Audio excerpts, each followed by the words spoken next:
Amados irmãos e estimadas irmãs em Cristo, você que nos acompanha pelas redes sociais, neste momento também vive sob a expectativa de receber o Espírito Santo de Deus, que possamos todos juntos acompanhar este momento para que tenhamos uma melhor compreensão a respeito da terceira pessoa da Santíssima Trindade, o Espírito que procede do Pai e do Filho. A palavra Pentecostes faz referência ao numeral 50. Durante um certo período, Jesus esteve no nosso meio. Jesus padece, sofre, morre, é sepultado e depois ressuscita. E durante os 50 dias da sua ressurreição, ele fez promessas a respeito do Paráclito, do Espírito Consolador, do Espírito que não deixaria a sua igreja órfã. E hoje é o dia, são 50 dias, em que Jesus promete o Espírito e o Espírito Santo desce sobre os discípulos, sobre a Virgem Maria, lá no cenáculo. Eles estavam amedrontados, a portas fechadas, com medo da perseguição dos judeus. E o Espírito vem para fortalecer a todos. Em outros momentos nós também escutamos relatos, como foi o de hoje, que o Espírito é comunicado e eles passam a ser compreendidos, discípulos, através de muitas línguas diferenciadas. Homens que eram simples galileus, será que agora se tornaram poliglotas, falando línguas estrangeiras? Não se trata bem disso. É dizer que o Pentecostes significa uma anti-Babel, o contrário do que foi a Babel. A Torre de Babel foi a torre da confusão, onde os seres humanos quiseram construir uma torre para chegar até Deus. E nessa concorrência, onde cada um quer ser mais famoso, quer ser mais cheio de glória, é o próprio Deus quem derruba esta torre, e eles não se entendem. É importante dizer isso. Deus vem nos destronar de nossas maldades, de nossas vaidades, do nosso orgulho, do nosso espírito de divisão, do nosso espírito de contenda. É Deus quem sempre dá a palavra final. A linguagem hoje é da comunhão, não é da divisão. Pentecostes é comunhão, é entendimento. E a linguagem que faz com que nós nos entendamos é justamente a linguagem do amor, a linguagem da caridade.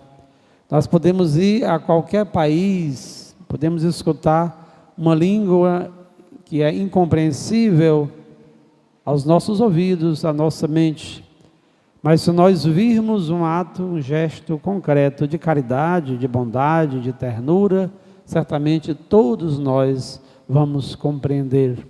Por isso o Pentecostes é o Espírito Santo de Deus que acende em nós este fogo abrasador, de podermos ser mais caridosos, de podermos ser mais amáveis, de podermos perdoar mais.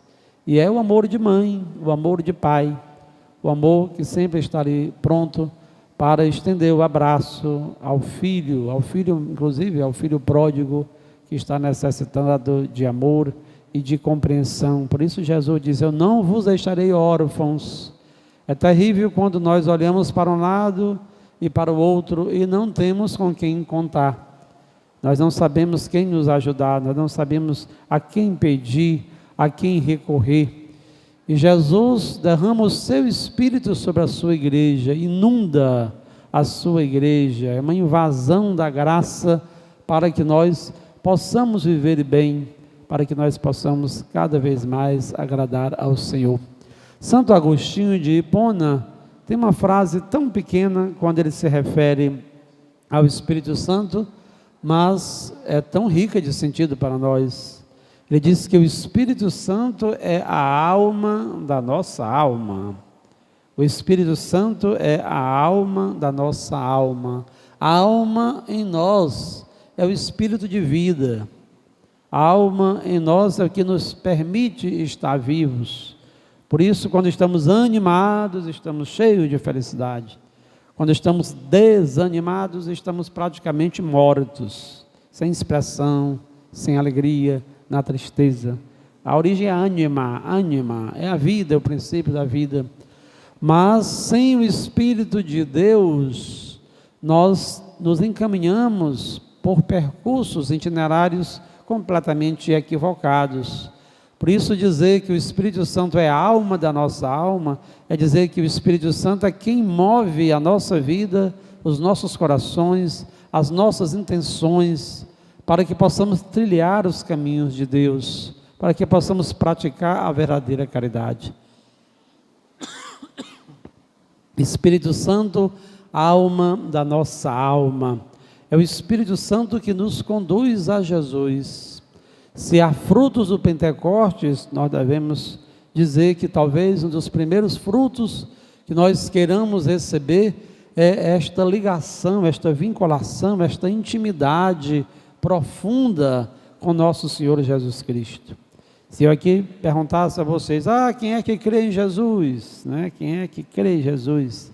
Quem é que ama Jesus?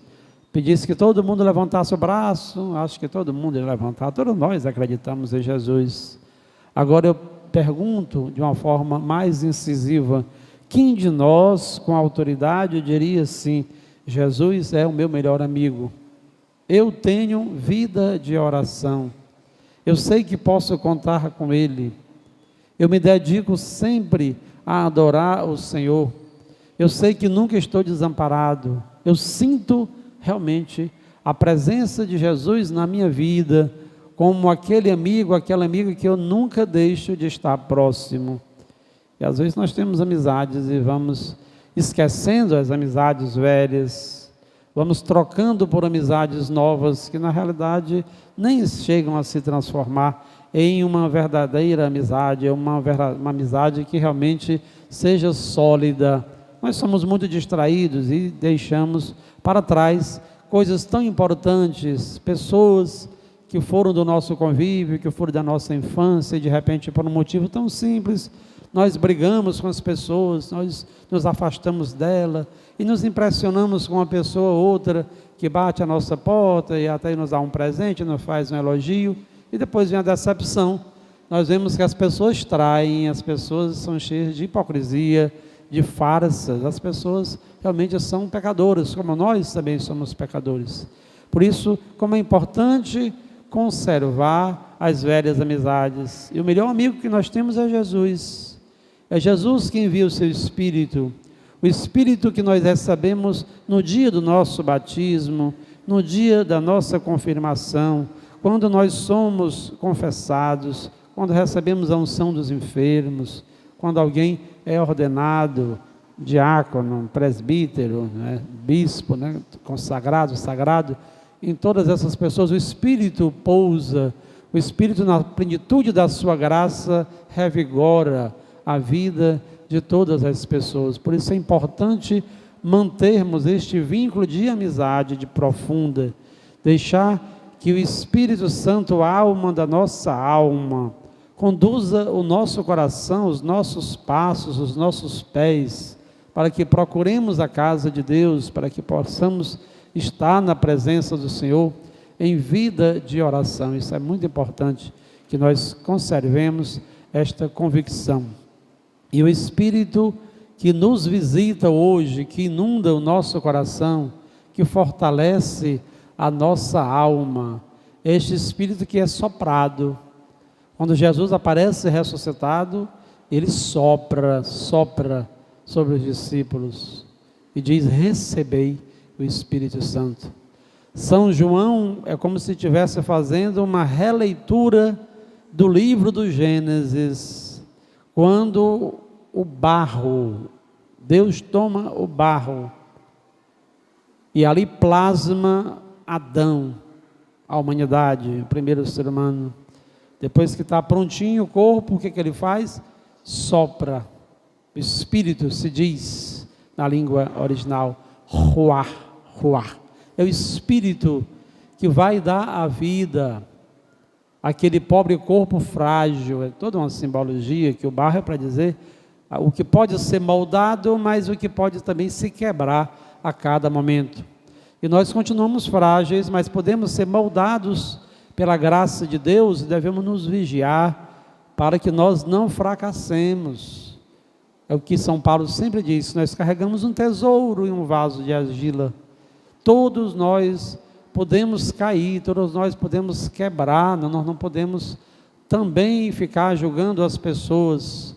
Ou se caímos, não podemos ficar nos culpando sempre, porque essa é a nossa natureza. Talvez foi um momento de fragilidade, a nossa queda, porque descansamos na vida da oração, porque prescindimos do Espírito Santo, dispensamos o Espírito Santo da nossa vida e fracassamos. Mas quem não se perdoa também, porque cai, é porque é uma pessoa orgulhosa, porque é uma pessoa que não se entende nesse contexto da própria essência humana, da própria natureza humana.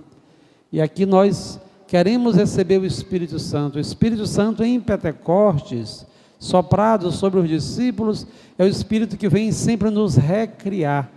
A cada dia nós precisamos renovar o nosso ânimo, renovar o nosso desejo de amar mais a Deus, de sermos mais santos, de sermos mais justos, de sermos mais perfeitos, de sermos mais amáveis, mais dóceis ao Espírito Santo, porque Ele que nos conduz, Ele que nos configura, Ele que nos recria, Ele que ressignifica a nossa vida, a nossa existência, o nosso peregrinado terreno, as escolhas que nós estamos fazendo. E em terceiro lugar, o fruto do Espírito, diríamos, é este Espírito da verdade. Jesus sempre insistia nisso. O Espírito que descerá sobre vocês será o Espírito da verdade. E Ele vos fortalecerá, Ele vos ajudará para que possais compreender, recordar todas estas palavras que agora eu vos digo. Jesus sabia que sem o Espírito a nossa compreensão é pequena, é limitada, é pobre, é finita, mas com o Espírito Santo de Deus, nós entendemos bem o que Deus quer de nós e recebemos dele a fortaleza para que possamos caminhar e andar conforme aquilo que Ele quer, conforme aquilo que Ele dita. O Espírito Santo que é comunicado à igreja é este Espírito que vai também efervescer ou fazer efervescer a missão para que os discípulos, de forma intrépida e corajosa, eles possam levar à frente a missão de Jesus. A igreja de hoje é uma igreja pneumática, é uma igreja guiada pelo Espírito Santo, e não somente por pessoas e por homens. Uma vez eu escutava de um cara, um sociólogo ateu, que ele dizia: eu não gosto da igreja católica, mas eu admiro uma instituição pela sua organização, uma organização que permanece depois de 2 milênios, é muito organizada, mas ele não sabe por quê, porque não são os bispos, não é o Papa, não são os cardeais, não são os sacerdotes, porque estudam muito ou coisa parecida. A igreja permanece ao longo dos séculos e milênios, porque é guiada pelo Espírito Santo de Deus. Ela que vem corrigir as fraquezas históricas que a igreja também comete, porque, como nos disseram os últimos papas, a igreja é santa e pecadora. Todos nós somos santos porque recebemos o Espírito de Deus a partir do nosso batismo, mas sempre haveremos de conviver com as fraquezas e com os pecados. Mas o que deve preponderar é a graça de Deus, é o amor de Deus, é o Espírito Santo de Deus que sempre haverá de comunicar força, alento, para que a igreja continue no mundo a ser aquilo que Cristo foi. A igreja que realiza o anúncio da palavra, a igreja que anuncia a boa nova, a igreja que santifica através dos sacramentos, a igreja que administra também os bens temporais, para melhor servir aqueles que também mais necessitam do nosso apoio e do nosso auxílio. Peçamos, irmãos e irmãs, a presença do Espírito Santo sobre todos nós, para que possamos levar adiante a missão tão linda que Jesus deixou à sua igreja e que hoje nós queremos assumir com toda alegria, com toda sabedoria, com toda determinação.